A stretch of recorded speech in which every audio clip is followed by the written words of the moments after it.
All right, good afternoon. Thank y'all for being here. Game week finally here, and that's what it's all about. 7:30 NBC, number 7 ranked team in the country.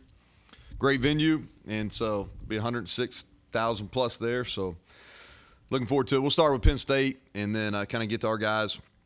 A ton of respect for Coach Franklin. You know what he did at Vanderbilt, and then now carrying on to Penn State.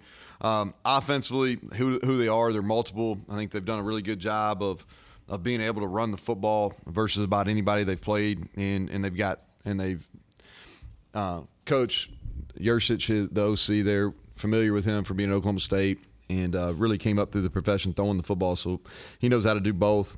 Really, strength of their group is at the offensive line. You know, a lot of experience returning. You know, 2 tackles that will be for sure draft picks. One of them maybe the first tackle taken, and then their running back room special. You know, there's been a lot of ink put out on that, and that's true. You know, they're fast, they're big, they're strong, they have experience. I think the other guy that doesn't get mentioned enough is their center. He's played a lot of football. He kind of makes the whole thing go. Tight ends, they've got 3 that they'll play. They're big and they're long. They're all 3 guys are multiple.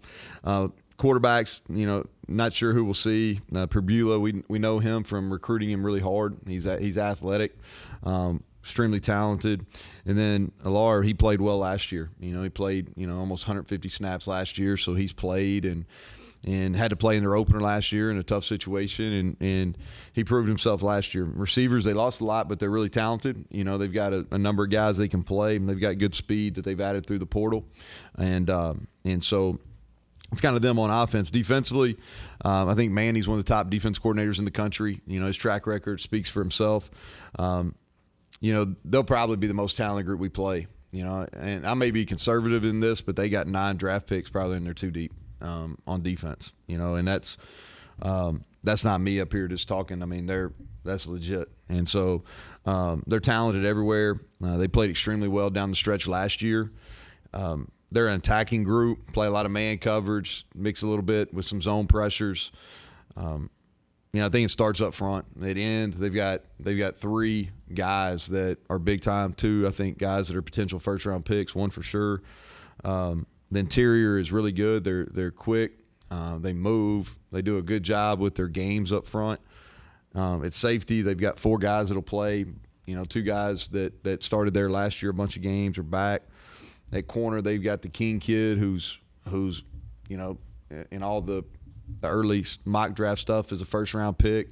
And the other kids played a lot, and I think they feel really good about him too. And so very, very talented group. And in special teams, they're always solid. They're replacing all their specialists from a year ago. They have a tradition of being really good in their punt return game, and so not sure who that will be, but they've always been good there. And then Singleton's their kickoff returner. I mean, he took one to the house last year, and he's a threat anytime he touches it. And so for us, it's about getting ready to go play in a tough venue against a great opponent week 1. And so our guys are excited about it. We'll be ready. We started our prep last week, kind of in the middle of the week, where we went and got really focused on those guys, and we continue to sharpen the game plan today, and we'll continue to do so moving forward. So with that, take questions. So your team, give me an area or 2 you have to win. Yeah, I think if you go back and look at it, you know, I don't know if I can give you. I'll talk in specifics on each side. You know, I think offensively, is the strength of our football teams on the offensive line. We've got to win some one-on-one battles up front versus, again, probably the most talented group we'll play up front all year as a whole. We're going to play some other guys that are just as talented. And we played, I think, 4 first-round draft picks last year that are on the defensive line, you know, in our schedule we played last year. And so it's not going to be the first time our guys have gone against that kind of talent.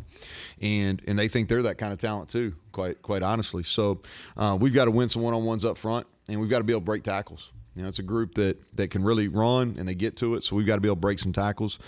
Defensively, we've got to win some coverage matchups. You know, they're as talented as they are at running back. You know, we've got to be able to cover them, and we can't give up shots down the field. And then we've got to be able to tackle in one-on-one. You know, we've got to run to the football, but we've got to be able to tackle their running backs in one-on-one opportunities. Neal, assuming Allard will start, how do you prepare for a guy that you just aren't going to have a lot of tape on? Well, you go back and watch a bunch of high school, and then he played. Like I said, he played a lot of fourth quarters last year. And when he played, they let him play. It wasn't like he was just handing off. And so you've got some video. He's super talented. You know, he's a big kid. He's more athletic than people give him credit for. He can run. He's good at scrambling and making plays downfield. You saw that last year. You saw that in high school. He's got a huge arm. He can make all of the throws. Whoever starts is going to be making their first start ever. And there's some pressure that goes along with that. So we've got to make it tough on him. We got to disguise some things. We got to give him some different looks. But he's really talented. When you're playing, you got to ask, have you decided to publicly announce your quarterback? No, we're going to grow. We went this far. We might as well just let it roll. What are you going to say, John? I was just say, when you play a team this good, is there an optimal time to play them? I don't know. You know, it's hey, here's the thing. Like, I'm done talking about the schedule because everybody says I'm complaining, but I'm just stating the facts. So I don't know if it's a good time. This is the best team they've had in a long time. Most talented team they've had in a long time. I don't know when the last time they were this highly ranked. I don't necessarily follow them. So you'd have to ask somebody else. But I know as a team, this is a tough opener, not just because of the talent, but because you got to go on the road and you got to play. And the thing that people don't think about is you got to speed up. Everything's sped up in fall camp. And what I mean by that is you got to start working noise and crowds and things like that, you know, going into week 3 of fall camp, because you can't just do it game week. You know, that's not fair to your guys. And so all of your preparation is sped up because you got to go on the road and play in a really loud venue. As far as, hey, it is what it is. We're going to line up and play them. It's their first game. It's our first game. You know, I told our guys we don't have the benefit of the doubt of making this big jump between week 1 and week 2. You know, like, we got to be ready to go. And that's kind of the way we've gone about our fall camp is we pressed on the gas. We tried to be super physical. In our last scrimmage, we tried to treat it just like a game from a physicality and number of plays perspective. And so, because we don't have the benefit of the doubt, we're not easing into this, and we got to be ready to go from the first kick at 7:37. Yep. Is the advantage maybe the fact that obviously you don't have film on them as a team because they're different than last year, but they don't have film on you either, and you're different than last year? Yeah, I think there's some – I could look at it and say there's some real positives for us. There's some real positives for them too, because they're playing at home and some of those things. But, yeah, I think there's some unknowns. Anytime you go into a first game, there's some unknowns. Like, I can watch all they do on offense, and I've got a pretty good feel for what they've done traditionally offensively, both Coach Franklin as a head coach and Coach Urshitz as an offensive coordinator. But I guarantee you they watch film. You know, they watch film all summer, and they're going to be a little bit different. You know, Manny is always kind of tinkering, and he's got a lot of toys. You know, that's what I'm saying. He's got a lot of things to play. He's got a lot of tools to use, and I guarantee you we're going to see Carter come off the edge and those 3 talented defensive ends on some kind of speed rush package, because when you have that kind of personnel, like, he's going to tinker. So we're going to see some things we haven't seen before for sure. But there's also going to be some first game mistakes on both sides, you know, and we need to take advantage of those. You've been in situations where you've been a big underdog against the top 10 team. Mm-hmm. How do upsets happen? What do you stress to try and? You got to eliminate the errors on your part first. And so, well, I think let's go back here, Bob. So I think it really starts with belief, and you got to have belief in not only yourself but the people around you and the plan that you're taking into the contest. So there has to be strong belief, and it has to be organizational wide. So you have to have that. Second thing is you got to eliminate errors. You can't do things that get you beat. And those are, whether it's turnovers, procedure penalties, those type of things. Okay, missed assignments would go in that boat. And then you've got to make plays. There's going to be some 50-50 balls. There's going to be maybe a return or maybe a play on a 3rd or 4th down, and you've got to make your share. You're not going to make all of them. You know, we're not going to go and make all the plays versus Penn State. They're too talented. They're going to make a lot of plays. But we've got to make our fair share, and then your goal is you want to be there. You want to continue to be in there. You want to hang in, and put yourself in a position to win in the 4th quarter. And those opportunities that we've had that have gone the way that we want them to go, that's been the way they've played out. You counted on a lot of transfers to help you this year. For the most part, you got out and done what you wanted, or they factors right away? Yeah, so I think all of them, but one or two will probably be a real factor in the game. Several of them will get their first start with us, and so, we need those guys. And mostly all of them are veterans. And so they've played in venues like we're going to go play at, and so they've got to be able to handle those elements. And our assumption for a Devin Carter, for a Beanie Bishop, it's not going to be too big for them. They've played in big moments, and we feel like they'll be able to excel in those type of situations. How have you introduced this game to your guys? I think a Sportico said that NBC is anticipating maybe it's a huge audience for the game on primetime. You're going to have maybe 108,000 at the game. Have you kind of worked your guys up to this, or how have you prepared this with them? I think it builds up as the week. I think that you try to apply as much pressure as possible. And to me, this is what it's all about. It's kind of the way I introed this press conference. I always talk about this. When you play on NBC or ABC or CBS, I always think about my grandparents' house in Gravel Switch, Kentucky. You got bunny ears, you get those games, So it's like, if anybody out in the sticks in West Virginia still has bunny ears, like, they can get NBC, and some of you young guys in this room don't even know what the hell I'm talking about. So, but anytime you play on national television, it's an opportunity. And people talk all the time, hey, what a challenge, you're starting with Penn State. Yeah, it's true. But it is what it is, and it's up to us to make the most of it. And so it's a great opportunity. This is why you get in the profession. This is why you want to play big-time football, and it's for opportunities like this. Neal, obviously, pretty different circumstances, but do you see any similarities to when you went to LSU with Troy? Oh, I don't know. I feel like I've aged double since then. I don't. It's hard to say. We were coming off at that time. We lost to Boise State early in the year, and we had a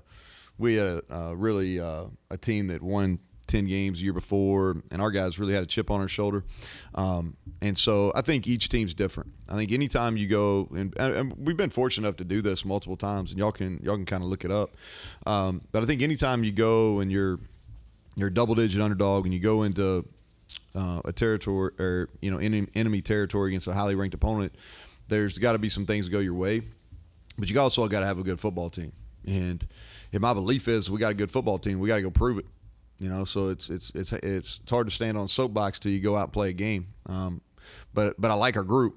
And we'll be hungry. And it's going to be a group that plays hard and does it the right way. And so kind of looking forward. I tell our guys, I'm looking forward to watching you.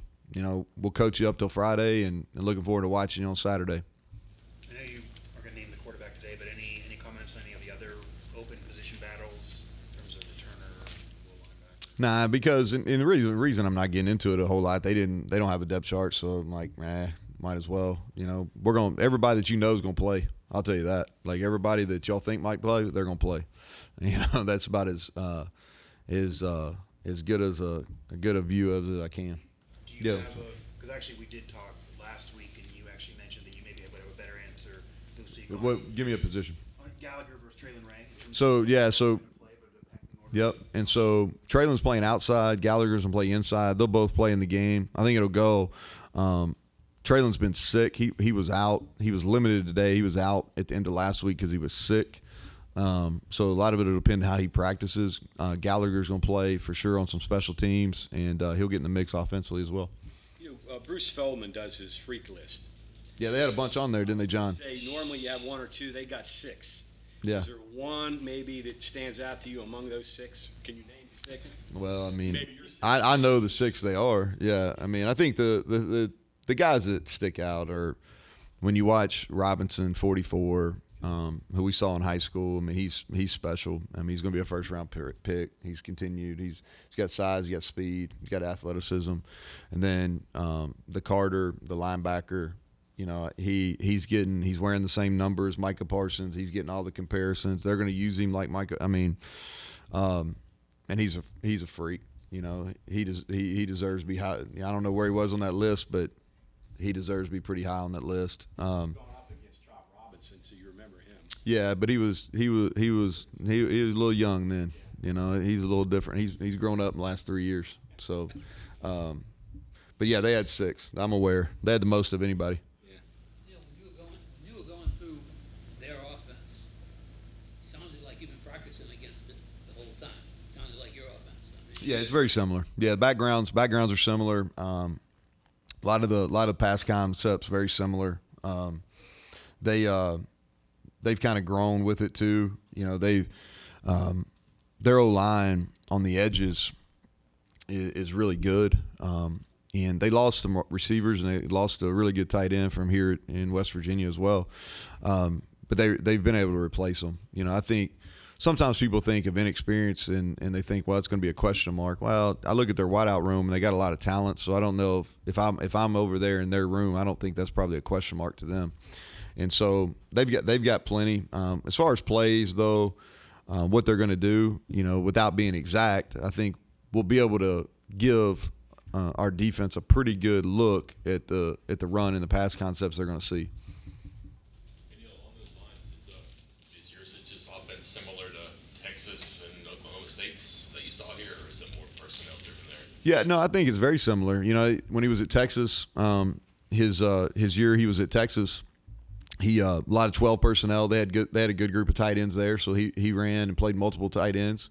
But the concepts, I think he's transitioned. He's doing some different things RPO wise at Penn State than he did there, and I think that some of the run game has shifted a little bit.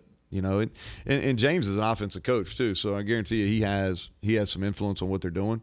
But they have answers. You know, I always look at people that are good year in and year out, and it's always personnel driven, but they also have answers, and he's got good personnel and he's got answers. You don't know as a coach until you play again.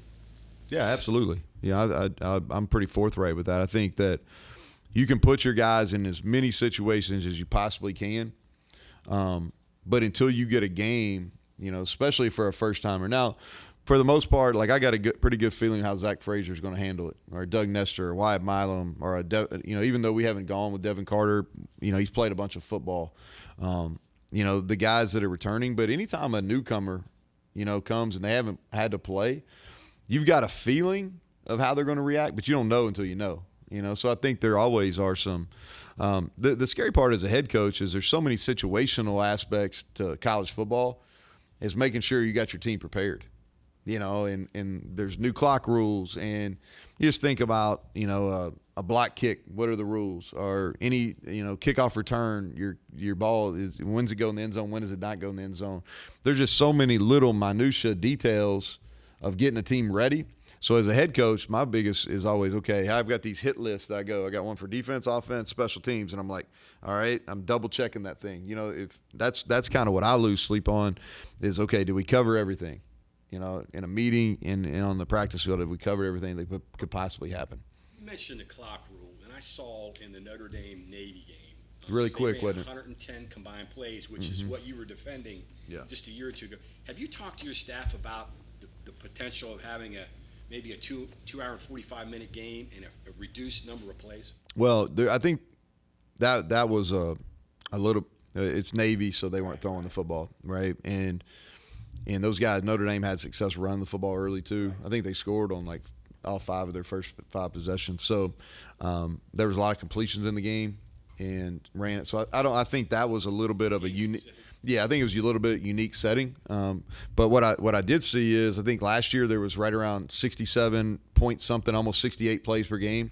In week 0 there was 63 and some change. Yeah. So and I think that's kind of what everybody anticipated. Okay. And I think there was 3 or 4 minutes came off game time. You know, when you took all the week 0 games together. I saw Mike Gundy had mentioned, he said teams that can run the ball in the fourth quarter, this is going to really benefit them. Hey, I agree. Yeah, I agree. And it's going to benefit teams that can control the clock. You know, you're going to be able to eat up some time. I'm probably not going out of them here, but nothing on as far as who might be injured, not playing, things like that, right? Yeah, we've got a couple guys that are question marks. As far as significantly not playing, I'm just going through my head. I'm not trying to be hidden here. I don't think we have any starters that are not gonna play. We got a couple backups that are questionable, but I think for the most part, God willing, over the rest of the week that we'll be all our starters will play.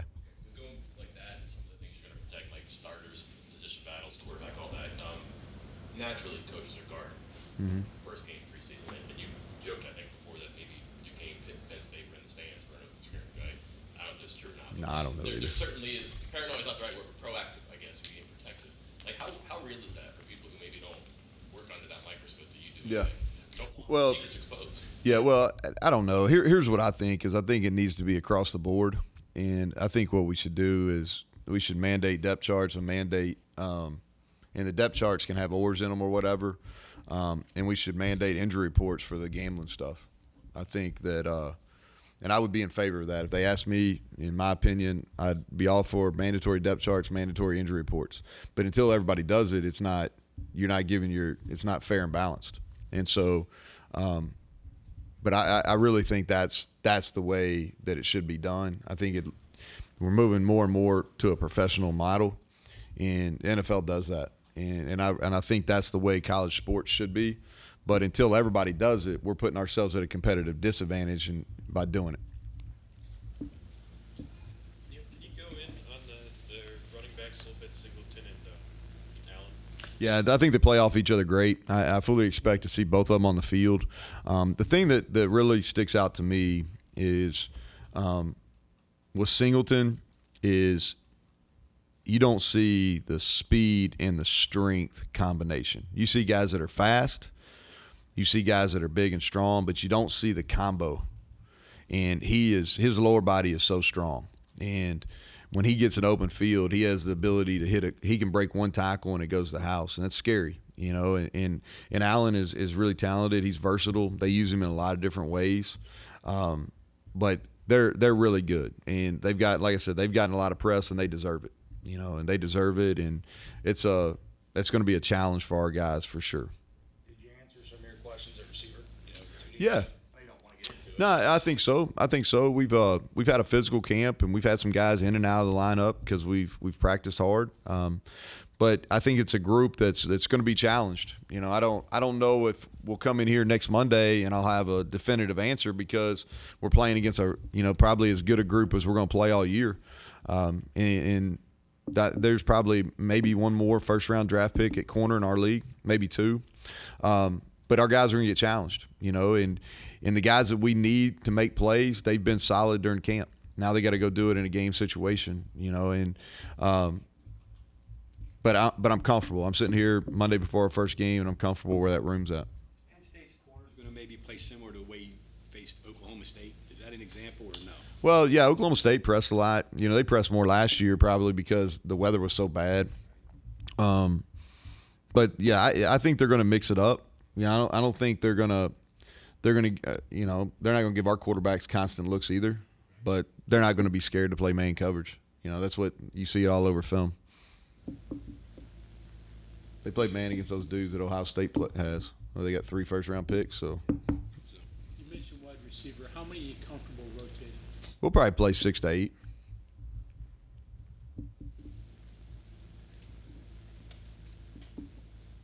Neal, in terms of physicality, you talked about how last season you didn't go into the Penn game as physical, and now that you're kind of on the back half of the prep, how do you feel going into this game about the physicality and what you guys are bringing to the table? Yeah, I think it's going to be determined, how we handled it. This is definitely the most physical camp we've had in our 5 years here. We've tackled more. We've done more good-on-good work, and we've worked on tackling in general as much as they let us by the rules. And so we've had a little bit of friendly fire where – there may be some people that are questionable going into the game. Again, more backups than starters. But that's kind of the price you pay. But I knew that this game was going to be extremely physical. When you look at both their line of scrimmages and the talent they have, we had to give our guys a chance. And the only way we give them a chance is to be super physical. And we were physical today. I mean, we were really physical today in practice, and we're going to be physical again tomorrow. And then we'll start backing off of them. But I don't. Will it pay off? We'll know week 1, week 3, 4, as we get into this. Okay, anything else for Coach? You think you guys are ready for the atmosphere, and do we make too much of that? No, it's important. Yeah, it's important, especially in an opener. Greg's asking about the noise, and it's going to be loud, and so we try our best. You know, it's we locked them in the indoor today and shut all the doors, and you know we made it as loud as possible. You know, but is it as loud as it's going to be there? I don't know. I've never been there. You know, I've never played there. I've been to the stadium, but I've never played a game there, and so. But our guys are going to be prepared for that, for it as loud as we possibly can get it here, and that can't be an excuse. You know, it can't be an excuse, and so, but it is a challenge, and it's something that you got to work. It adds to it. Okay, thank you all.